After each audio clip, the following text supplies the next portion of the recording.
अखिलेश जी ने तो कांग्रेस को चालाक पार्टी कहा है, वोट देने के लिए मना किया है। ऐसे में क्या आप अलग जाएंगे अखिलेश जी से? नहीं, इसमें कोई देखिए, वो मध्य प्रदेश के संदर्भ में उन्होंने कहा जी, उन्होंने ये कहीं घोषित नहीं किया कि इंडिया के वो साथ नहीं है, इंडिया का हिस्सा नहीं है। देखिए, और सीटों की हमें उम्मीद थी और मांग भी हमने की है, लेकिन ये सच्चाई है कि हम लोग ये नहीं चाहते कि हम लोग आपस में लड़ें और भिड़ें और बीजेपी उसका फायदा उठाए।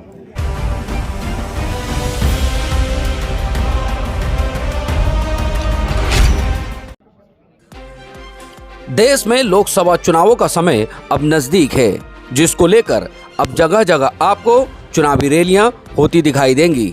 इसी कड़ी में जनपद संभल के अंदर राष्ट्रीय लोकदल के राष्ट्रीय अध्यक्ष जयंत चौधरी पहुंचे हैं और आगामी लोकसभा चुनाव 2024 की रणनीति तैयार करते हुए दिखाई दिए हैं। उत्तर प्रदेश के संभल में आयोजित हुए इस कार्यक्रम में जयंत चौधरी ने आम जनता को संबोधित किया है। साथ ही आम जनता के साथ कार्यकर्ता व पदाधिकारी भी मौजूद रहे, जिसके बाद जयंत चौधरी ने मीडिया से बात करते हुए बताया कि हम इंडिया गठबंधन के साथ ही आगामी लोकसभा चुनाव 2024 लड़ेंगे। इस दौरान जाट नेता जयंत चौधरी ने बातों ही बातों में देश के प्रधानमंत्री नरेंद्र मोदी पर भी जुबानी हमला बोला है।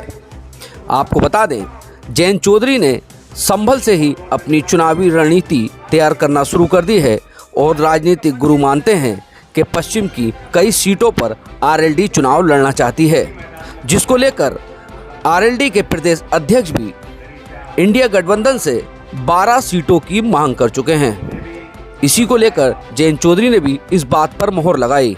अब देखना ये होता है कि कितनी सीटों पर आरएलडी लड़ती है और कौन कौन सी सीट आरएलडी को मिलती है। क्या कहते हैं इस पूरे मामले पे जयंत चौधरी, आपको सुना। सर, राजस्थान में सीटें आपको कम मिली हैं, तो क्या और सीटों की मांग करेंगे? देखिए, और सीटों की हमें उम्मीद थी और मांग भी हमने की है, लेकिन ये सच्चाई है कि हम लोग ये नहीं चाहते कि हम लोग आपस में लड़ें और भिड़ें और बीजेपी उसका फायदा उठाए। जी, अखिलेश जी ने तो कांग्रेस को चालाक पार्टी कहा है, वोट देने के लिए मना किया है। ऐसे में क्या आप अलग जाएंगे अखिलेश जी से? नहीं, इसमें कोई देखिए, वो मध्य प्रदेश के संदर्भ में उन्होंने कहा जी, उन्होंने ये कहीं घोषित नहीं किया कि इंडिया के वो साथ नहीं है, इंडिया का हिस्सा नहीं है। आज हम लोग देख रहे थे लगातार आपका निशाना मोदी की फोटो पर था, तो क्या इंडिया गठबंधन इतना मजबूत है जो मोदी जी से मुकाबला कर सके? क्यों नहीं है? ये देश इतना मजबूत है।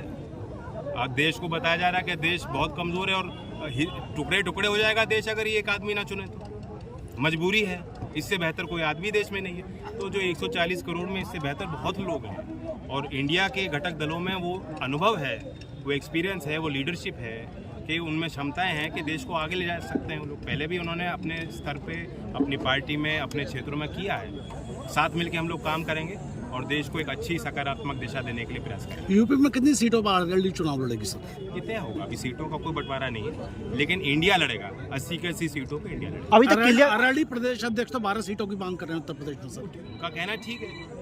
हर प्रदेश का जो अध्यक्ष होता है, जो पार्टी का, उसकी जिम्मेदारी होती है कि उस प्रदेश में पार्टी का विस्तार। तो राजस्थान के हमारे प्रदेश अध्यक्ष बिल्कुल खफा है, नाराज है। मैं उनसे बात करूंगा, मनाने की कोशिश करूंगा। सर, अभी तक गठबंधन के प्रधानमंत्री पद के कोई चेहरा सामने नहीं आया है। प्रधानमंत्री तो एक पद होता है, उस पर कौन बैठेगा ये कंसेंसस से तय हो जाएगा। अभी हमारी कोई चर्चा भी नहीं हुई। जो बेंगलोर बैठक में भी एक बार भी कोई चर्चा नहीं हुई कि कौन प्रधानमंत्री बने। सरकार बनानी है, सरकार पे क्या मुद्दे होंगे, जनता के क्या मुद्दे हैं, उन पे हम लोग चर्चा करें। 24 के लोकसभा चुनाव को लेकर क्या कहेंगे सर? हम आश्वस्त हैं। संभल की खास तौर से हम देख रहे हैं, जिस क्षेत्र में, लोकसभा क्षेत्र में हम हैं, उम्मीद करते हैं कि दोबारा विपक्ष की एक भारी जीत। तो क्या संभल लड़ेगी आरएलडी? संभल लड़ेगी? इंडिया तो लड़ेगी ना। अगला प्रोग्राम मुबारक का गाँव में रहेगा।